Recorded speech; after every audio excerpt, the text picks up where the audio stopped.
Hello student, welcome to success Mantra education. मेरा नाम है राजेश कुमार और स्वागत है आप सभी का हमारी फ्री वीडियो कोचिंग क्लासेस के अंदर।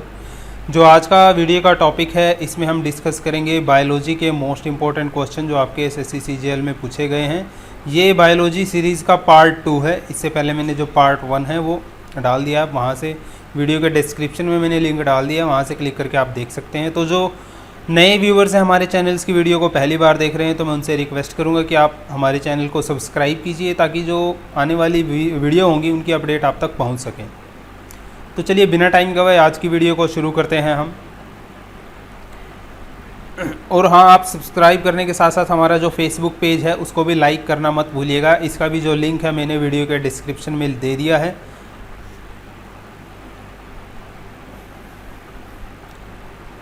Maximum oxygen is available from, सबसे ज़्यादा ऑक्सीजन कहाँ से प्राप्त होती है, पहला क्वेश्चन ये है आपका। तो जो इस क्वेश्चन का आंसर है वो है आपका फाइटोप्लैंक्टन्स, यानी कि ऑप्शन डी होगा इसका राइट आंसर। ये एक माइक्रोस्कोपिक ऑर्गेनिज्म होते हैं जो आपके सारे समुद्र के अंदर जो भी फ्रेश वाटर होता है पूरी पृथ्वी के अंदर, उसके ऊपरी सतह पर, वाटर के ऊपरी सतह पर पाए जाते हैं और ये फोटोसिंथेसिस का काम करते हैं। जैसे पौधे फोटोसिंथेसिस का काम करते हैं, इसी तरह ये माइक्रोस्कोपिक ऑर्गेनिज्म भी फोटोसिंथेसिस का कार्य करते हैं। तो मैक्सिमम ऑक्सीजन जो मिलती है वो फाइटोप्लैंक्टन से मिलती है। तो इसका आंसर है ऑप्शन डी। ये एक्सप्लेनेशन है, आप यहाँ से पढ़ सकते हैं। नेक्स्ट है आपका approximate number of skeletal muscle is. तो ह्यूमन बॉडी की जो स्केलेटल मसल होती हैं वो टोटल अप्रॉक्सीमेट कितनी होती हैं। तो जो अप्रॉक्सीमेट स्केलेटल मसल हैं वो है आपकी 640। कई क्वेश्चनों में आप देखोगे 700 के अराउंड तक भी दे रखा है, ठीक है। तो अप्रॉक्सीमेट की बात होगी तो 700 भी ठीक है, अगर आपको ऑप्शन में 640 ना मिले, ठीक है। या फिर कितना है 640, या फिर आपको आंसर ऐसे पूछ सकता है 320 पेयर अप्रॉक्सीमेटली, ठीक है। BOD स्टैंड्स फॉर, BOD का क्या मतलब है। BOD का फुल फॉर्म होती है आपकी बायोलॉजिकल ऑक्सीजन डिमांड। BOD क्या होता है, this term is used to describe the amount of oxygen consumed by a specific quantity of organic matter. तो उसे क्या बोला जाता है आपका BOD, biochemical oxygen demand. So जो इसका होगा आपका ऑप्शन सी होगा इसका राइट आंसर, ना कि बायोलॉजिकल, बायोकेमिकल होगा। सो ऑप्शन सी होगा इसका right answer, biochemical oxygen demand.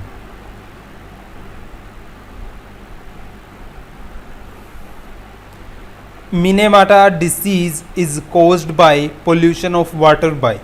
सो मिनेमाटा जो बीमारी है वो निम्नलिखित में से किसके द्वारा होती है। सो मिनेमाटा जो डिसीज़ है वो आपकी होती है मरकरी से। सो जो ऑप्शन डी है वो है राइट आंसर आपका। Amino acid are required for synthesis of. तो आपको पता है जो अमीनो एसिड होते हैं से मिलकर क्या बनता है आपका प्रोटीन्स। तो जो ऑप्शन सी होगा इसका वो होगा राइट आंसर।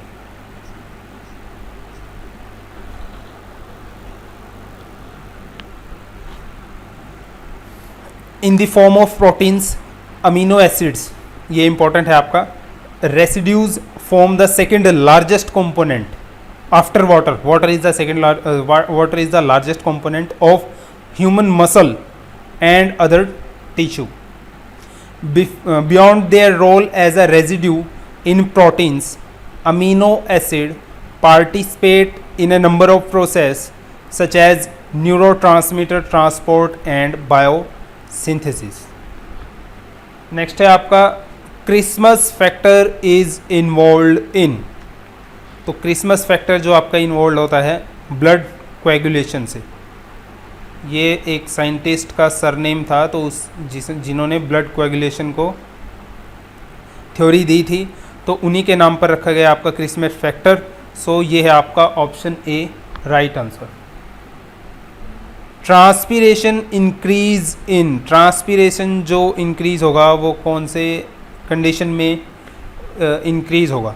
ट्रांसपिरेशन आप बोल सकते हो कि आपको पसीना, अगर मैं पूछूं तो कौन सी यहाँ पर कंडीशन लिखी गई है सबसे ज़्यादा आएगा, तो सबसे ज़्यादा गर्मी होगी, मौसम आपका ड्राई होगा और विंडी कंडीशन में। ये तो सिंपल सा क्वेश्चन है, ऑप्शन ए होगा इसका राइट आंसर, इसमें आपको एक्सप्लेनेशन की भी ज़रूरत नहीं है, ऑप्शन ए होगा इसका right answer. Which of following is commonly used in preparing custard powder? Custard powder निम्नलिखित में से बनाने में किसका प्रयोग होता है?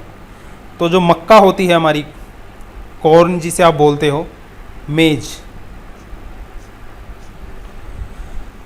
ये आपका राइट आंसर जिसका कस्टर्ड पाउडर बनाने के अंदर यूज़ किया जाता है। The disease which has been eradicated, तो निम्नलिखित में से कौन सी वो बीमारी है जिसे WHO के द्वारा मतलब कि ये घोषणा कर रखी है कि जो ये बीमारी है वो दुनिया से ख़त्म हो चुकी है? तो वो है आपकी smallpox. Smallpox, option C है इसका राइट आंसर। स्मॉल पॉक्स के अलावा एक और बीमारी है जिसे दुनिया से इरेडिकेट कर दिया गया है, उसका नाम क्या है? वो है आपकी रिंडरपेस्ट, और इसकी घोषणा की गई थी 2011 के अंदर, और जो स्मॉल पॉक्स है उसे किया गया था 1980 के अंदर। ठीक है, यहाँ पर एक्सप्लेनेशन में आप पढ़ सकते हो। The last known natural case was in Somalia in 1977, जो आपका स्मॉल पॉक्स का था। फिर इसे WHO ने डिक्लेयर कर दिया था कि ये बीमारी ख़त्म हो चुकी है। कब? 1980 में डिक्लेयर किया गया था। और इसके अलावा जो बीमारी आपकी रिंडरपेस्ट, उसे भी माना जा चुका है कि वो भी इरेडिकेट हो चुकी है, और इसकी घोषणा हुई थी सन 2011 में। First human transplant, heart transplant was performed in, so मानव हृदय का पहला ट्रांसप्लांट कब हुआ था? तो मानव हृदय का पहला ट्रांसप्लांट हुआ था आपका 1967 में। किसके द्वारा किया गया था? उस साइंटिस्ट का नाम था आपका Christiaan Barnard. On December 3, 1967, 53-year-old Louis Washkansky, ये पेशेंट का नाम था, receive the first human transplant. किसने किया था? क्रिश्चियन बार्नार्ड ने। In BCG vaccine the word C stands for, BCG vaccine जो आपका दिया जाता है बेसिकली ट्यूबरकुलोसिस, TB के लिए दिया जाता है।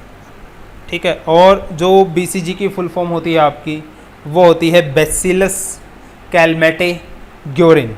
सो यहाँ पर C आपका क्या स्टैंड करता है? कैलमेटे। सो ऑप्शन ए है आपका राइट आंसर।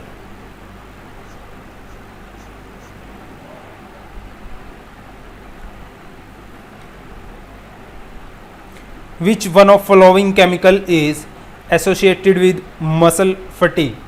जब आप दौड़ते हो, ठीक है, तो कुछ समय के बाद आप थक जाते हो। कोई भी एक्टिविटी करते हैं जब हम बॉडी से, तो हम कुछ समय के बाद क्या है, थकावट महसूस करना शुरू कर देते हैं। तो ऐसा क्यों होता है? ऐसा होता है हमारी बॉडी के अंदर जो है लैक्टिक एसिड बनना शुरू हो जाता है।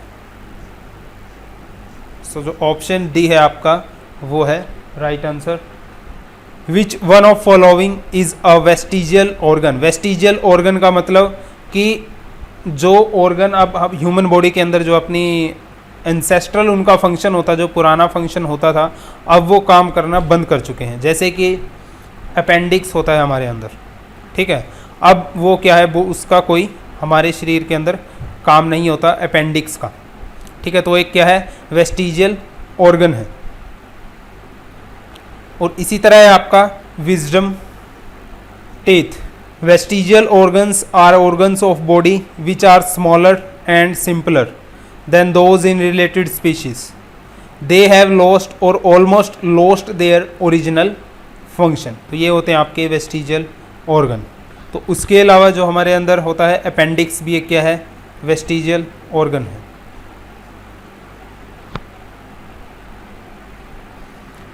Rotation of crops is essential.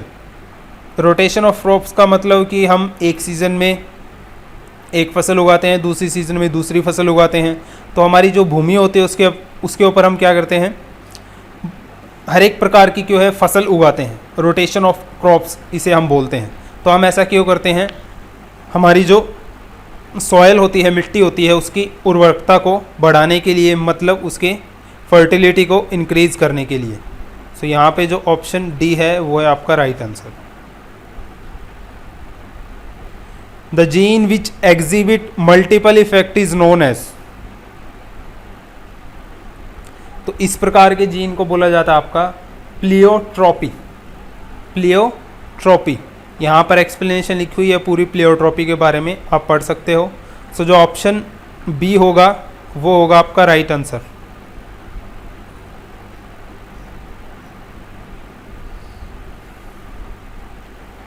Which among the following is the sweetest sugar, सबसे मीठी शुगर कौन सी होती है, तो आपको पता है वो कौन सी है, फ्रुक्टोज, जो कि फ्रूट्स के अंदर पाई जाती है। फ्रुक्टोज और फ्रूट शुगर भी बोला जाता है इसे, is a simple ketonic monosaccharide, monosaccharide है, found in many plants where it is often bonded to glucose to form the disaccharide sucrose. तो फ्रुक्टोज आपकी ग्लूकोज के साथ मिलकर डाइसेकेराइड बनाती है, कौन सा, सुक्रोज। ध्यान रखना जो फ्रुक्टोज है आपकी वो मोनोसेकेराइड का एक एग्जांपल है।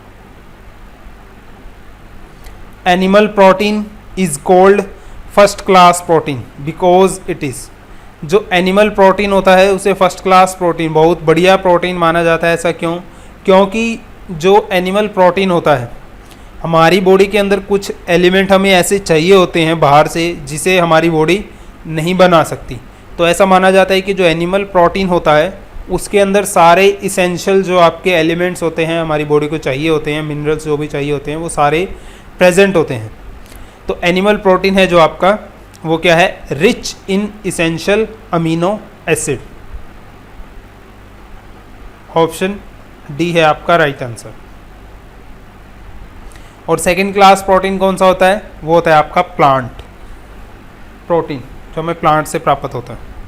Outside the nucleus DNA is found in, तो आपको पता है जो डीएनए होता है वो हमारे सेल्स के न्यूक्लियस में पाया जाता है। 99% जो डीएनए होता है हमारा सेल के न्यूक्लियस में पाया जाता है। इसके अलावा जो आपका 1% बच गया डीएनए, वो होते हैं आपके माइटोकॉन्ड्रियल, जो माइटोकॉन्ड्रिया में पाए जाते हैं। माइटोकॉन्ड्रिया को आपका पावर हाउस ऑफ सेल भी बोला जाता है। कुछ इंपॉर्टेंट फैक्ट लिखे हुए हैं यहाँ पर माइटोकॉन्ड्रिया के बारे में जो आपसे एग्जाम में पूछे जाते हैं। इनका मुख्य काम होता है एनर्जी कन्वर्जन का, इसलिए इन्हें हम क्या बोलते हैं, powerhouse of cell. These are made of phospholipid, double layer and proteins.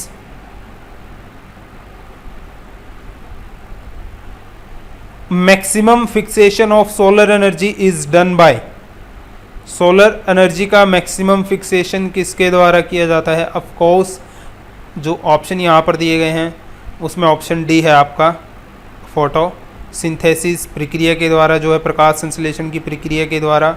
तो कौन करता है, ये पौधे करते हैं, ग्रीन प्लांट्स। तो ऑप्शन डी है आपका right answer.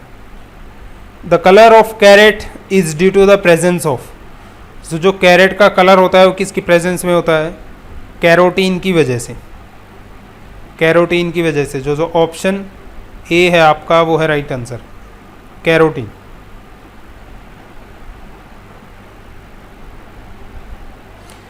Which of the following fuels cause minimum environmental pollution, kerosene, diesel, coal, hydrogen.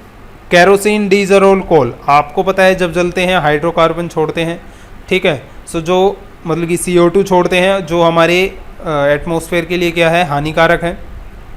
तो इसलिए जो आपका हाइड्रोजन है, तो जो जब जलता है वो वाटर वेपर प्रोड्यूस करता है। तो ये क्या है, एक इन्वायरमेंटल फ्रेंडली फ्यूल है। तो ऑप्शन डी है आपका right answer. The sense of balanced is achieved by, ये मैं सारा आपको पिछली वीडियो में एक्सप्लेन कर चुका हूँ। माइंड्स के बारे में, ब्रेन के जो पार्ट होते हैं अलग अलग और सभी के जो फंक्शन है वो मैं प्रीवियस वीडियो में आपको बता चुका हूँ। तो जो sense of balance is achieved by, तो इसका आंसर है आपका cerebellum, option C.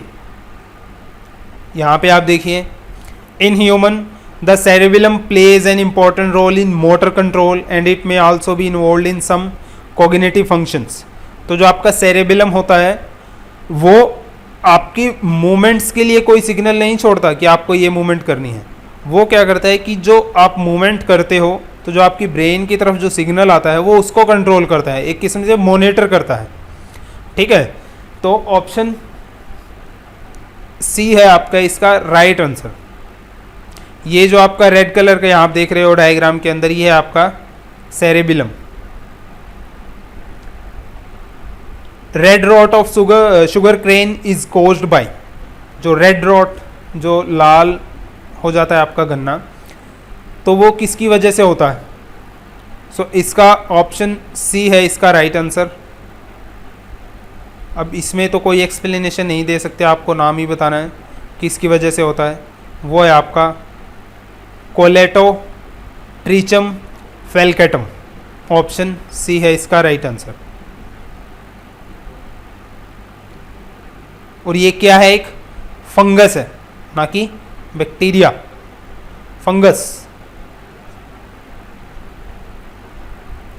Which among the following is used to treat the cancer? ये तो काफ़ी सिंपल क्वेश्चन है। आपको पता है कीमोथेरेपी, कीमोथेरेपी जिसका हम यूज़ करते हैं कैंसर ट्रीटमेंट के लिए। यहाँ पे डेफिनेशन में देखिए, chemotherapy, the word chemotherapy means drugs used for cancer treatment. Lungs of plant are, जो पेड़ पौधे होते हैं उनके लंग्स किसे माना जाता है? तो जो पेड़ के पत्ते होते हैं आपके, उन्हें बोला जाता है प्लांट्स के लंग्स। सो ऑप्शन ए है आपका right answer, leaves. For immediate energy production in cells one should take, तो आपको इंस्टेंट एनर्जी के लिए निम्नलिखित में से किसे चाहिए होता है? सो जो ग्लूकोज है आपका, वो आपको इंस्टेंट एनर्जी देता है। ठीक है, ऑप्शन ए है इसका right answer, glucose. The harmful substance produced by the microbes are known as, microbes के द्वारा जो हार्मफुल सब्सटेंस पैदा किया जाता है उसका नाम क्या है? वो होते हैं आपके टॉक्सिन, टॉक्सिन कहलाते हैं। ऑप्शन डी है इसका right answer. A poison of plant और animal origin especially one produced by और derived from microorganism and acting as an antigen in the body। ये किसकी डेफिनेशन है आपकी? टॉक्सिन की। Conversion of starch to sugar is essential for, तो starch को sugar में चेंज करना किसके लिए इंपॉर्टेंट होता है? स्टोमेटल ओपनिंग के लिए, स्टोमेटल ओपनिंग के लिए। क्यों? क्योंकि जब ट्रांसपीरेशन होता है, ठीक है, यहाँ पे देखिए आप, गार्ड सेल इन्हें हम बोलते हैं कि guard cells are cell surrounding each stoma, they help to regulate the rate of transpiration by opening and closing stomata. तो जो आपकी स्टोमेटल ओपनिंग होती है, उसको ओपनिंग होने के लिए बार बार क्या चाहिए होती है? एनर्जी चाहिए होती है। और वो एनर्जी कहाँ से आती है? जब स्टार्च आपका किस में कन्वर्ट होगा? शुगर के अंदर। सो ऑप्शन ए है इसका राइट आंसर, स्टोमेटल ओपनिंग के लिए जो हमें एनर्जी चाहिए होती है। तो यहाँ पर ऑप्शन ए है आपका राइट आंसर। यहाँ पे आप देख सकते हो, notice that in figure A the guard cells are turgid swollen and the stomatal opening is large. This turgidity is caused by the accumulation of K plus potassium ion in the guard cell.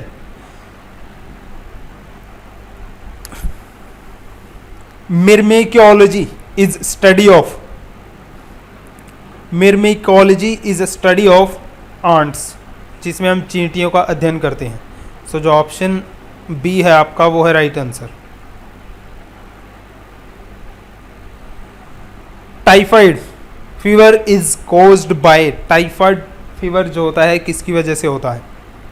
So typhoid fever also simply known as typhoid, जिसे हम बोलते हैं, ये क्या है? एक bacterial infection है due to Salmonella typhi that cause symptoms which may vary from mild to severe and usually begin 6 to 30 days after exposure. तो यहाँ पर जो आपका ऑप्शन ए है वो है राइट आंसर। सो टाइफाइड फीवर क्या है? एक बैक्टीरियल फीवर है। Which of following is fibrous protein, निम्नलिखित में से फाइब्रस प्रोटीन कौन सा है? सो जो कैरेटिन, जो आपकी स्किन के ऊपरी सतह है और हमारी जो नाखून होते हैं, बाल होते हैं, में पाया जाता है कैरेटिन, क्या है? एक फाइब्रस प्रोटीन है। सो जो ऑप्शन सी है आपका वो है राइट आंसर, कैरेटिन।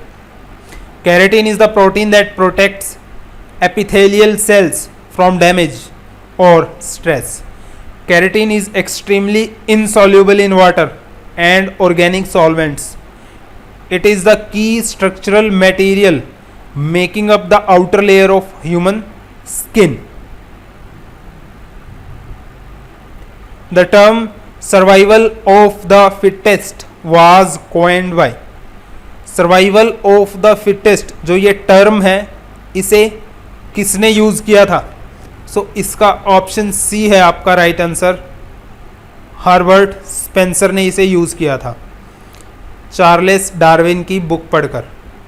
ठीक है, तो आंसर इसका चार्लेस डार्विन नहीं है, इसका आंसर है survival of the fittest. Term use की थी किसने? हार्बर्ट स्पेंसर ने।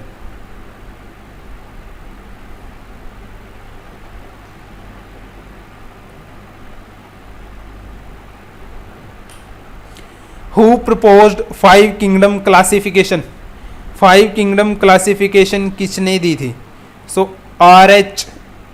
विटेकर साइंटिस्ट का नाम है।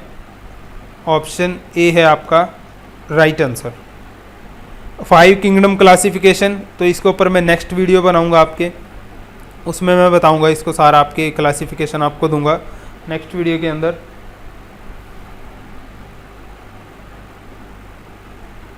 Who proposed binomial nomenclature? Binomial nomenclature. The scientific naming of an organism is called nomenclature. So binomial nomenclature जो दिया था आपको वो दिया था कार्लोस लिनियोस ने। So जो आपका ऑप्शन ए है वो है right answer, Linnaeus.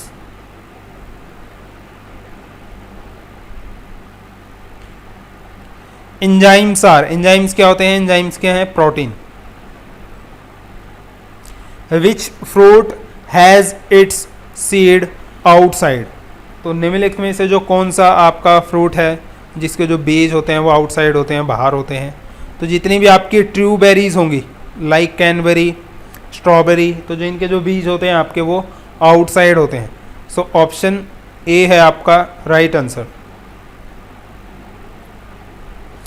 The oil seed which is not edible, तो निम्नलिखित में से कौन सा ऑयल सीड है जिसे खाया नहीं जा सकता?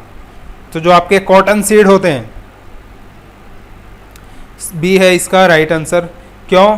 क्योंकि इनके अंदर क्या मौजूद होता है आपका? गोसिपोल, जो कि क्या है? एक टॉक्सिक कंपाउंड है जो हमारे हार्ट और लिवर को इफेक्ट करता है। Number of mitochondria in bacterial cell, bacterial cell के अंदर माइटोकॉन्ड्रिया होता ही नहीं। ठीक है, सो जो ऑप्शन डी है इसका राइट आंसर 0।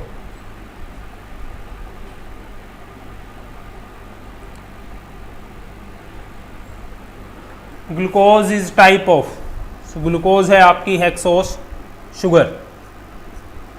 तो आपकी 3 कॉमन शुगर होती हैं, एक होती है आपकी ग्लूकोज, ग्लैक्टोज और एक फ्रुक्टोस, जो कि आपका सिमिलर फॉर्मूला शेयर करती हैं C6H12 और O6। तो जो यहाँ पर हर एक के अंदर कितने कार्बन एटम होते हैं 6, और ईच क्या होता है आपका हेक्सोस। तो इसलिए जो ग्लूकोज है आपकी वो क्या है hexose sugar. So option B है इसका right answer. From which part of opium plant we get morphine.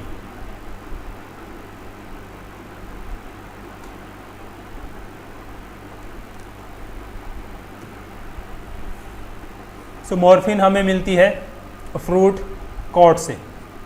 Option D है इसका right answer. Rhizobium is a kind of, rhizobium जो है आपका एक बैक्टीरिया है, सिम्बायोटिक बैक्टीरिया। सिम्बायोटिक का मतलब होता है आपका सहजीवी, जो किसी के साथ मिलकर क्या कोई एक्शन परफॉर्म करता है, सहजीवी। सो राइजोबियम और जो आपका बैक्टीरिया होता है वो क्या एक सॉइल बैक्टीरिया है, जो क्या करता है सॉइल के अंदर नाइट्रोजन को फिक्स करता है। So Rhizobium is a genus of a gram negative soil bacteria that fix nitrogen. Bulbils takes part in. So bulbils जो आपके होते हैं, ऑप्शन बी होगा इसका राइट आंसर, वेजिटेटिव रिप्रोडक्शन। इसका फॉर एग्जांपल जैसे आपका प्याज हो गया, ठीक है। वाटर ऑफ कोकोनट इज, जो कोकोनट का वाटर होता है वो क्या है एक डीजेनरेटेड लिक्विड एंडोस्पर्म है। ऑप्शन डी है इसका right answer. Process through which plant reproduce. काफ़ी सिंपल क्वेश्चन है ये तो। उस प्रक्रिया को बोला जाता है आपका pollination. Medicine of quinine is provided by. So जो क्यूनाइन मेडिसिन जो आपकी मलेरिया में यूज़ होती है वो हमें मिलती है सिंकोना प्लांट से। ऑप्शन ए है इसका right answer.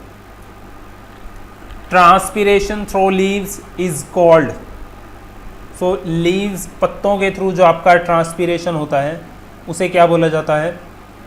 So maximum transpiration जो आपका होता है वो पत्तों के द्वारा होता है। तो जो ऑप्शन बी है आपका वो है इस क्वेश्चन का राइट आंसर, फोलियर ट्रांसपीरेशन। सो जो पत्तों के सरफेस के द्वारा जो आपका ट्रांसपीरेशन होता है उसे हम बोलते हैं फोलियर ट्रांसपीरेशन। जो ऑप्शन बी है वो है राइट आंसर।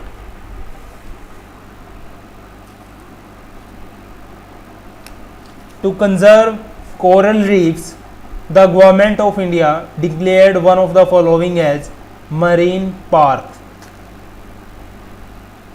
सो जो आपका ऑप्शन ए है गल्फ ऑफ कच्छ, इसका है right answer. Uric acid is the chief nitrogenous waste in. So uric acid जो आपका वेस्ट होता है वो मैक्सिमम किस में, मैनकाइंड के अंदर। ऑप्शन डी है इसका right answer. Uric acid is the chief nitrogenous waste in. तो यूरिक एसिड जो आपका मैक्सिमम नाइट्रोजीनियस वेस्ट किसके द्वारा निकाला जाता है, तो जो आपके इंसेक्ट्स होते हैं, स्नेल्स, लैंड स्नेल और जो बर्ड्स होते हैं। सो जो ऑप्शन बी है इसका right answer. What is biodiversity. Biodiversity क्या है।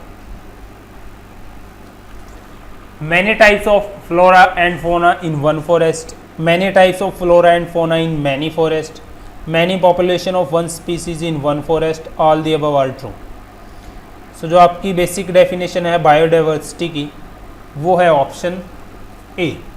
Biodiversity is a degree of variation of life. It is a measure of the variety of organism present in different ecosystem or on the entire earth. Biologists most often define biodiversity as the totality of genes, species and ecosystems of a region. So इस definition के हिसाब से जो option A होगा right answer आपका, many types of flora and fauna in one forest.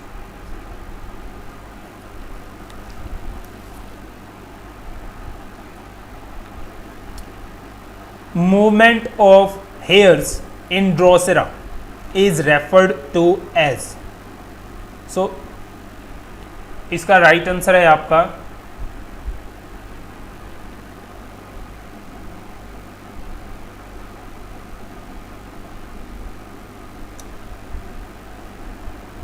Thigmotropism.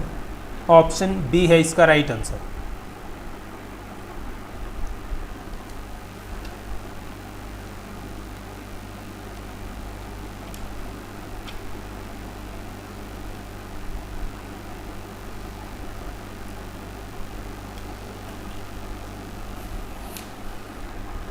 Leaving agriculture land uncultivated for some years is known as, तो इसे बोला जाता है आपका फैलोइंग। फैलोइंग ऑप्शन बी है आपका right answer. A land that has undergone plowing and harrowing and has been left unseeded for one or more growing seasons is known as fallow and the process as fallowing। So option B है आपका right answer। If waste material contaminate the source of drinking water, which of the following disease will spread?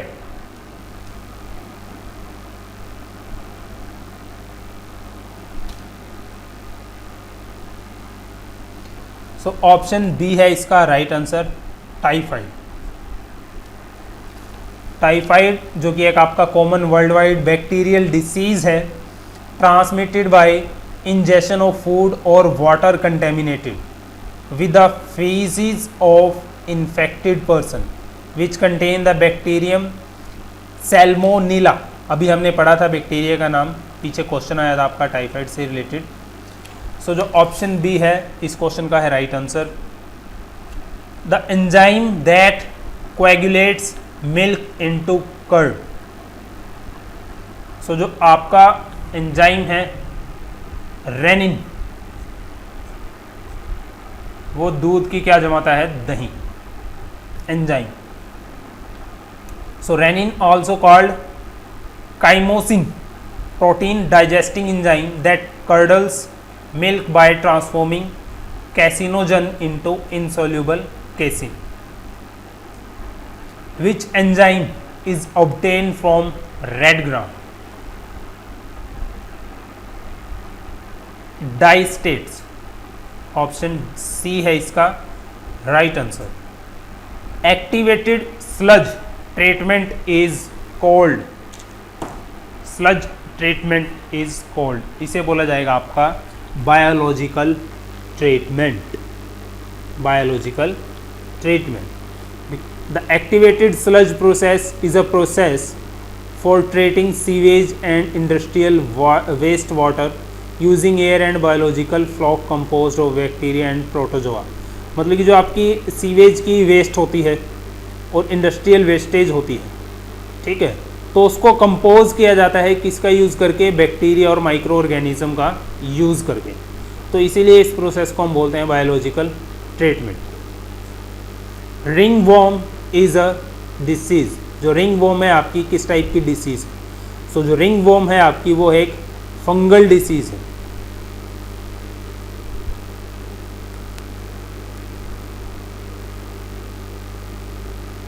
Universal blood donor group is, universal blood donor group जो है आपका वो है ओ। जो option A है इसका राइट आंसर।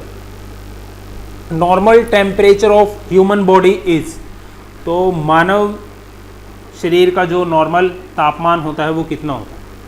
तो वो होता है आपका 36.90 डिग्री सेल्सियस, यानी कि 37 डिग्री सेल्सियस।